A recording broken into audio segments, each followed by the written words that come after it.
उर्स की महफिल है। हज़रत दरोगा शाह बाबा रहमतुल्लाहि ताला अलैह का उर्स है और ये रबीउल अव्वल शरीफ का महीना है। यानी हमारे आका अलैहिस्सलातु वस्सलाम इस महीने में मबऊस हुए, आपकी बिअसत हुई। अल्लाह के रसूल सैयद आलम सल्लल्लाहु ताला अलैहि वसल्लम इस महीने में तशरीफ़ लाए। तो आप जानते हैं कि अल्लाह के रसूल के मबऊस होने का मकसद क्या है ना। अल्लाह के रसूल के मबऊस होने का मकसद क्या, आप तशरीफ़ लाए और आपके ज़िम्मे जो काम था अल्लाह के रसूल सैयद आलम सल्लल्लाहु अलैहि वसल्लम ने अपने काम को अंजाम दिया, उसको पूरा किया। उसके बाद उस काम को सहाबा कराम ने किया, उसके बाद उस काम को ताबईन ने किया, तबे ताबईन ने किया, इमाम मुज्तहिदीन ने किया, हमारे असलाफ ने किया। बेशक है ना, हमारे असलाफ ने किया, बुजुर्गों ने किया। यानी जो अल्लाह का रसूल का पैगाम था उसको दुनिया तक पहुंचाने का काम सबके ज़िम्मे दर्जा बदर्जा होता चला है। नहीं, सबके ज़िम्मे दर्जा बदर्जा होता चला आया और वो काम हम तक पहुंचा कि हम भी अल्लाह के रसूल सैयद आलम सल्लल्लाहु ताला अलैहि वसल्लम का पैगाम दूसरों तक पहुंचाए। तो आप कहें कैसे पैगाम पहुंचाएं अल्लाह के रसूल का। हमें बुरिया बिस्तरा लेकर कहीं जाना पड़ेगा, है ना, घूमना पड़ेगा, दरवाजे दरवाजे जाना पड़ेगा, शहर शहर घूमना पड़ेगा, बस्ती बस्ती घूमना पड़ेगा, महलों में जाना पड़ेगा। नहीं मुसलमानों, आपको कहीं जाने की जरूरत नहीं है, आपको किसी शहर में घूमने की जरूरत नहीं है, महल्लों में घूमने की जरूरत नहीं है, दरवाजों पे जाके कुंडी खटकाने की जरूरत नहीं है। हमें पैगाम अल्लाह के रसूल का पहुंचाना है। तो जिसकी जितनी वसाअत हो, अल्लाह ताला ने जो भी काम लिया है वो उसकी इंसान की ताकत के मुताबिक लिया है। जितनी जिसके अंदर कुव्वत है उतना ही काम उससे अल्लाह ने लिया है। तो हमको अल्लाह के रसूल के पैगाम को पहुंचाना, ये नहीं कि हमारे अंदर ताकत नहीं है कहीं जाने की, हम कहीं जाएं, हमारे अंदर ताकत नहीं है चलने की तो हम ना चले। सिर्फ हमारे ऊपर ये ज़रूरी है कि अल्लाह के रसूल के पैगाम को हमें पहुंचाना है। तो मकसद कहने का ये है कि हम खुद सुधर जाएं और अपने घर वालों को सुधार दें। समझिए, अल्लाह के रसूल के पैगाम को आपने पूरा कर दिया। यही मकसद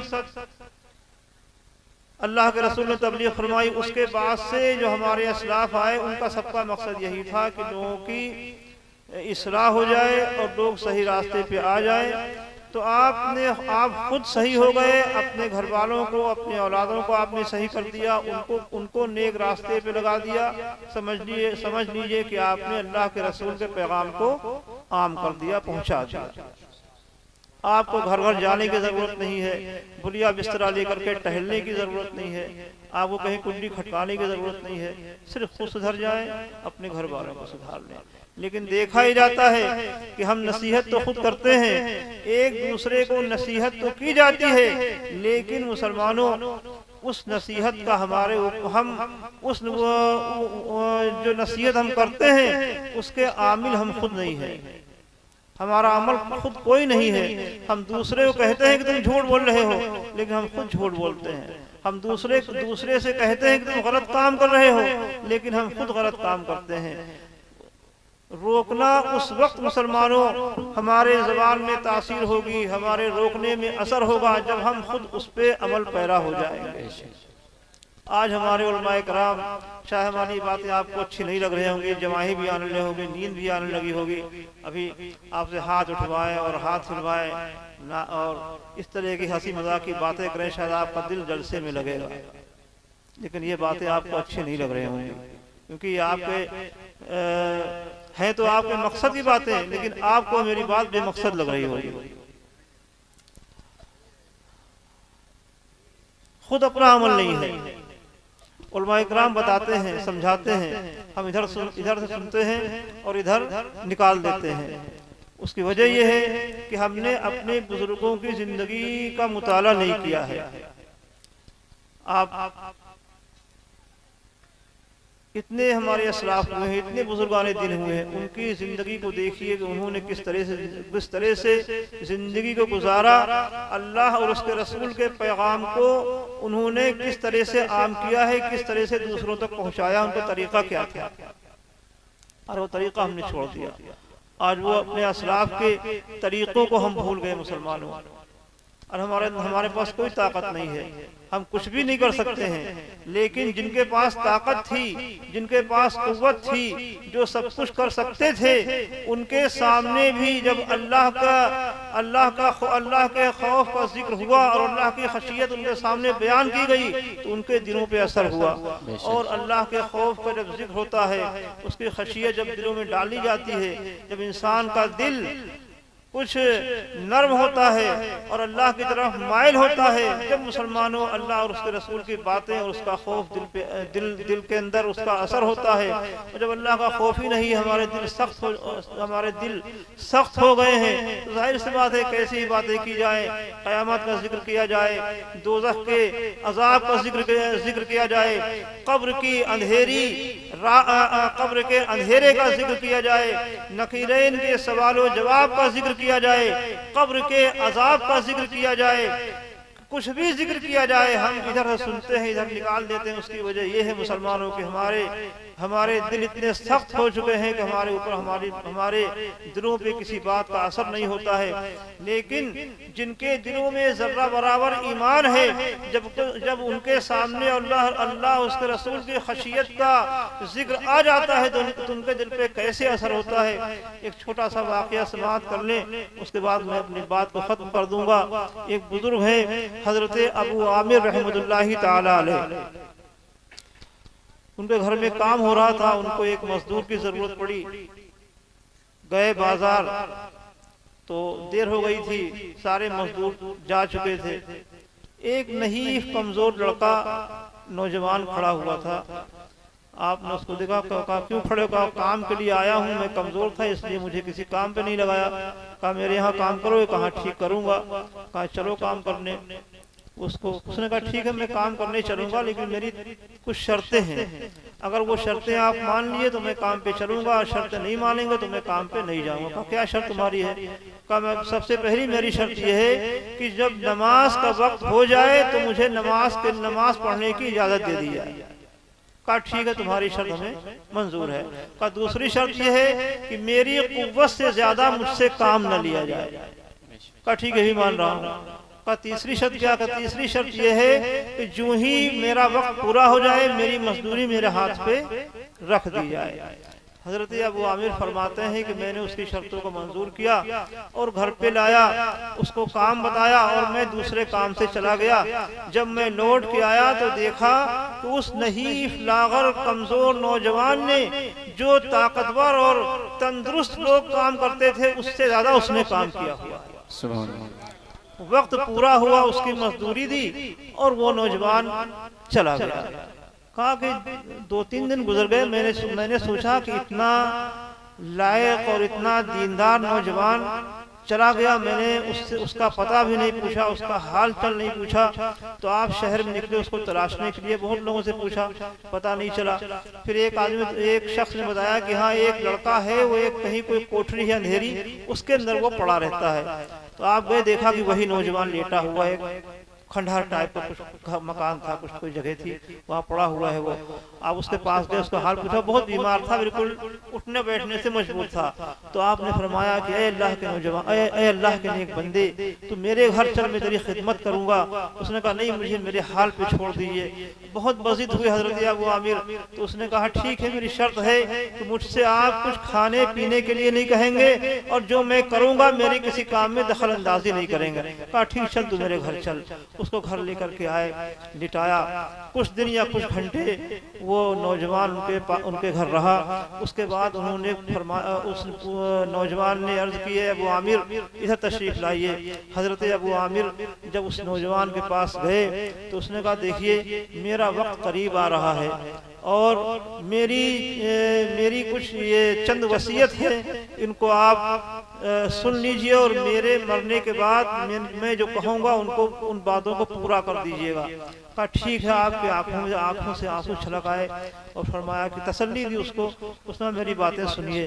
तो उसने कहा सुनिए, जब मैं मर जाऊं, मेरी रूह जिस्म से निकल जाए तो एक रस्सी ला करके मेरी गर्दन में बांधिएगा और अपने घर के बाहर घसीटिएगा मेरी लाश को और ये सदा लगाइएगा कि देखो जो अल्लाह के नाफरमान बंदे होते हैं उनके साथ ये सलूक किया जाता है। आपने कहा ठीक कहा। और क्या शर्त है? कहा दूसरी शर्त यह है कि मेरी ये चादर है, ये कपड़ा मेरे पास है, मैं मर जाऊं मुझे गुस्ल दे करके इसी चादर में लपेट के और मुझे दफन कर दीजिएगा। कहा ठीक। और क्या शर्त है? कहा और तीसरी शर्त यह है कि मेरी अंगूठी है और ये मेरा कुरान मजीद है, जब मैं मर जाऊं मुझे दफन कर दीजिएगा। ये अंगूठी और ये कुरान मजीद ले करके आप खलीफा वक्त हारून रशीद के पास चले जाइएगा और उनसे कहिएगा इस अंगूठी वाला और इस कुरान मजीद वाला अब इस दुनिया में नहीं रहा है, रुखसत हो गया, इंतकाल कर गया है। जैसे इतना कहा उसके एक हिचकिया उसकी रूह जो है परवास कर गई। हजरत अबू आमिर को बहुत अफसोस हुआ, आंखों से आंसू निकले कि एक अल्लाह का नेक बंदा इस दुनिया से चला गया। हजरत अबू आमिर फरमाते हैं कि मैं ना चाहते हुए भी जब उससे वादा कर चुका था और उसकी वसीयत थी, मैं एक रस्सी का टुकड़ा लाया और लाने के बाद लरसते हाथों के साथ मैंने उस रस्सी को उसकी गर्दन तक बढ़ाया और चाहा कि इसकी गर्दन में रस्सी को बांध दूं। फौरन ही एक कोने से निदा आती है कि अबू आमिर जो अल्लाह के दोस्त हो जाया करते हैं, जो अल्लाह का कुर्ब हासिल कर लिया करते हैं, उनके साथ में ऐसा सलूक नहीं किया जाता। हजरत अबू आमिर फरमाते हैं कि मेरे हाथों से रस्सी छूट गई और मैं लरस गया। अब उसकी दूसरी मैंने वसीयत पूरी की, उसी के कपड़े में उसको कफन दिया और जाकर के उसको दफन कर दिया। अब उसका जो कुरान मजीद था उसको सीने से लगाया, अंगूठी को जेब में रखा और सफर किया। खलीफा हारून रशीद की बारगाह में पहुंचे। खलीफा के सामने जब गए और उस कुरान मजीद को यूं ही सामने किया, खलीफा ने उस कुरान मजीद को अंगूठी को देखा तो फौरन ही रोने लगा। इतना रोया कि वो बेहोश हो गया। अबू आमिर परेशान है कि अल्लाह ये क्या माजरा है। खलीफा को होश में लाए और लाने के बाद पूछा कि खलीफा बताइए ये माजरा क्या है, इतने बड़े आप खलीफा हैं, बादशाह है और इस अंगूठी को देख करके कुरान मजीद को देख के आप ऐसा रो रहे हैं। खलीफा ने कहा कि पहले बताइए कि इस अंगूठी वाला कहाँ चला गया? कहा हुजूर वो तो इंतकाल कर गया। फिर खलीफा रोने लगा। बहरहाल हजरत अबू आमिर ने उसको तसल्ली दी और कहा बताइए माजरा क्या है? कहा सुनिए, दिल थाम करके ये कुरान मजीद वाला और इस अंगूठी वाला कोई और नहीं, ये मेरा अपना बेटा था। अल्लाह। हजरत अबू आमिर का बेटा, बादशाह वक्त का बेटा। अब तो हजरत अबू आमिर और परेशान हुए कि अल्लाह बादशाह वक्त का बेटा और उसने इस कस्म परसी की हालत में जिंदगी गुजार दी। खलीफा वक्त का बेटा और उसने इस आलम में अपनी जिंदगी गुजार दी। कहा हुजूर बताइए माजरा क्या था? कहा मेरा बेटा था और वो शाही लिबास पहन करके घूमता था, टहलता था, सैर तफरी करता था। उसको शराब की आदत पड़ गई। जब शराब की आदत पड़ी तो उसके और शौक हुए, तवाइफों के यहाँ जाने लगा, गाना बजाना सुनने लगा। तो उसका रोज का मामूल था, शाम को तैयार होकर के अपने साथियों के साथ जाता था, तवाइफों के यहाँ बैठ के नाच सुनता था, गाने सुनता था और शराब पीता था। एक दिन मेरा बेटा तवाइफों के कोठे पे गया और जाने के बाद वहाँ पे गाने सुन रहा था, नाच देख रहा था और पड़ोस के एक मकान में एक बच्चा कुरान मजीद की तिलावत कर रहा था और वो ये आयत पढ़ रहा था जिसका मतलब ये है कि क्या वो वक्त करीब नहीं आया कि लोगों के दिल अल्लाह के खौफ से डरे और अल्लाह की तरफ झुक जाएं।